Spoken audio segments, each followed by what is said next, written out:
भारत विविधताओं का देश, अपनी भाषाओं, संस्कृतियों और परंपराओं के साथ एक संघीय राष्ट्र है। लेकिन क्या आपने कभी सोचा है कि आज जो भारत 28 राज्यों और 8 केंद्र शासित प्रदेशों में बंटा हुआ है, वह स्वतंत्रता के समय कैसा था? यह कहानी शुरू होती है 15 अगस्त 1947 से, जब भारत ने आजादी तो पा ली, लेकिन प्रांतों और क्षेत्रों का संगठित प्रशासन एक चुनौती बना रहा। और यही से शुरू होता है संविधान के भाग 1 का सफर, जो भारत की संघीय संरचना को परिभाषित करता है। संविधान का भाग 1। संविधान के भाग 1 में अनुच्छेद 1 से 4 तक भारत की संरचना और राज्यों की सीमाओं में बदलाव के नियम तय किए गए हैं। अनुच्छेद 1। भारत की संघीय संरचना। इंडिया अर्थात भारत राज्यों का एक संघ होगा। इसका अर्थ यह है कि भारत एक संघीय राष्ट्र है, लेकिन राज्यों को संघ से अलग होने का अधिकार नहीं है। अनुच्छेद 2। नए राज्यों का प्रवेश और स्थापना। संसद को यह अधिकार है कि वह किसी भी नए क्षेत्र को भारतीय संघ में शामिल कर उसे राज्य का दर्जा दे सकती है। अनुच्छेद 3।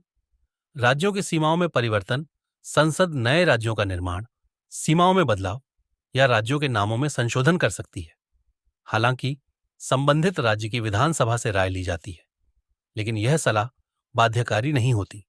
अनुच्छेद 4। संशोधन प्रक्रिया। अनुच्छेद 2 और 3 के तहत किए गए परिवर्तनों को संविधान संशोधन नहीं माना जाएगा।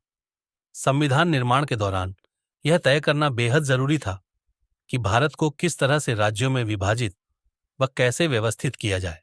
इसी उद्देश्य से 27 नवंबर 1947 को संविधान सभा ने संविधान प्रारूप समिति का गठन किया, जिसकी अध्यक्षता डॉक्टर भीमराव अंबेडकर को सौंपी गई।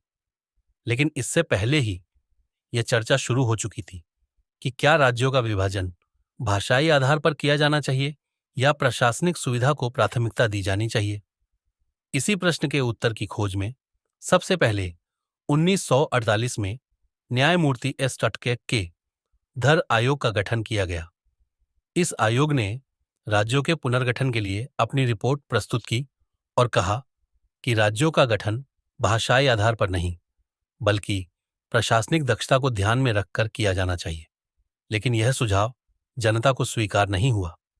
कई इलाकों में आंदोलन तेज हो गए और लोगों की मांग थी कि राज्यों का गठन भाषा के आधार पर ही किया जाए। इन विरोधों को देखते हुए 1949 में JMOTV समिति बनाई गई, जिसमें पंडित जवाहरलाल नेहरू, सरदार वल्लभ भाई पटेल और पुरुषोत्तम दास टंडन शामिल थे। इस समिति ने भी यह राय दी कि भाषा का आधार राज्यों के गठन के लिए उपयुक्त नहीं है।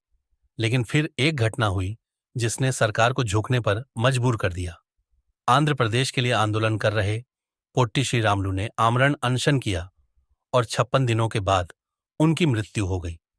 यह घटना इतनी प्रभावशाली थी कि देश भर में आंदोलनों की लहर दौड़ गई। अंततः सरकार को 1 अक्टूबर 1953 को आंध्र प्रदेश राज्य की घोषणा करनी पड़ी, जो भाषाई आधार पर गठित होने वाला भारत का पहला राज्य बना। इस सफलता के बाद अन्य राज्यों में भी भाषा के आधार पर पुनर्गठन की मांग तेज हो गई। स्थिति को नियंत्रित करने के लिए 1953 में राज्य पुनर्गठन आयोग का गठन किया गया, जिसकी अध्यक्षता न्यायमूर्ति फजल अली कर रहे थे।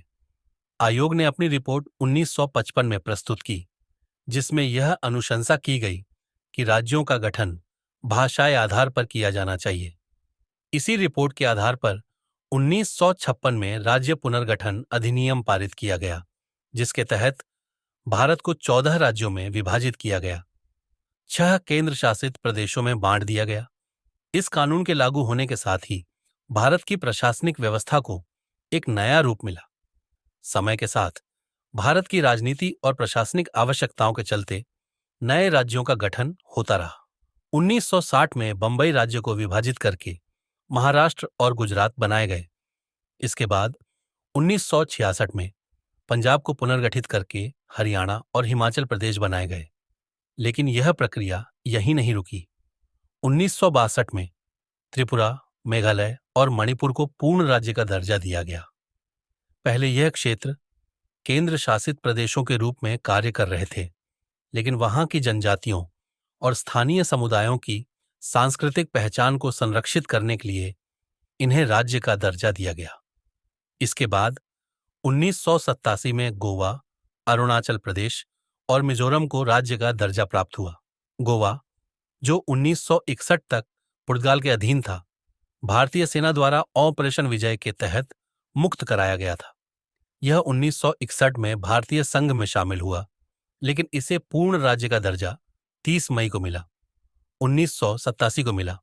वहीं अरुणाचल प्रदेश और मिजोरम को असम से अलग करके स्वतंत्र राज्य बनाए गए। 2000 में एक और बड़ा बदलाव देखने को मिला, जब बिहार, मध्य प्रदेश और उत्तर प्रदेश के कुछ हिस्सों को अलग करके 3 नए राज्य बनाए गए। 15 नवंबर 2000 को झारखंड बिहार से अलग होकर अस्तित्व में आया। झारखंड क्षेत्र में लंबे समय से आदिवासी समुदायों की अलग पहचान की मांग थी, जिसे अंततः मान लिया गया। ठीक इसी तरह 1 नवंबर 2000 को छत्तीसगढ़ मध्य प्रदेश से अलग हुआ, जिसे धान का कटोरा भी कहा जाता है। 9 नवंबर 2000 को उत्तर प्रदेश से अलग होकर उत्तराखंड का गठन किया गया, जो अपने हिमालयी इलाकों और धार्मिक स्थलों के लिए प्रसिद्ध है। लेकिन राज्य पुनर्गठन की यह प्रक्रिया यहीं नहीं रुकी। 2 जून 2014 को आंध्र प्रदेश को विभाजित करके तेलंगाना राज्य का गठन किया गया। यह मांग दशकों पुरानी थी और अंततः इसे स्वीकार कर लिया गया। इस प्रकार भारत की प्रशासनिक संरचना लगातार विकसित होती रही और आज 28 राज्यों तथा 8 केंद्र शासित प्रदेशों के रूप में संगठित है।